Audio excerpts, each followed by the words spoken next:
شروع کرتا ہوں اللہ تعالیٰ کے نام سے جو بڑا مہربان اور نہایت رحم والا ہے۔ حضرت معاذ رضی اللہ تعالیٰ عنہ سے روایت ہے کہ رسول اللہ صلی اللہ علیہ وسلم نے ارشاد فرمایا، جس نے اپنے والدین کے ساتھ اچھا سلوک کیا اس کے لیے خوشخبری ہو کہ اللہ تعالیٰ اس کی عمر میں اضافہ فرمائیں گے۔ حضرت ابو سعید مالک رضی اللہ تعالیٰ عنہ فرماتے ہیں کہ ہم رسول اللہ صلی اللہ علیہ وسلم کی خدمت میں حاضر تھے۔ قبیلہ بنو سلیمہ کے ایک شخص نبی کریم صلی اللہ علیہ وسلم کی خدمت میں حاضر ہوئے اور عرض کیا، یا رسول اللہ صلی اللہ علیہ وسلم،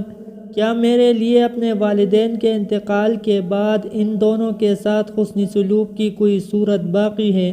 آپ صلی اللہ علیہ وسلم نے ارشاد فرمایا،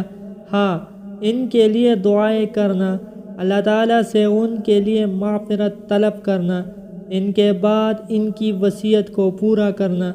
جن لوگوں سے ان کی وجہ سے رشتہ داری ہے ان کے ساتھ حسن سلوک کرنا اور ان کے دوستوں کا اکرام کرنا۔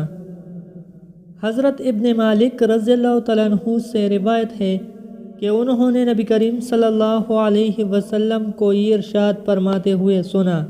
جس شخص نے اپنے والدین یا ان میں سے کسی ایک کو پایا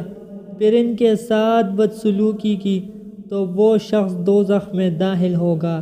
اور اس کو اللہ تعالیٰ اپنی رحمت سے دور کر دیں گے، اور جو کوئی مسلمان کسی مسلمان غلام کو آزاد کر دے یہ اس کے لیے دوزخ سے بچاؤ کا ذریعہ ہوگا۔ پیارے دوستو، اللہ تعالیٰ ہم سب مسلمانوں کو ان احادیث مبارکہ پر عمل کرنے اور اپنی زندگیوں کو سنوارنے کی توفیق دے۔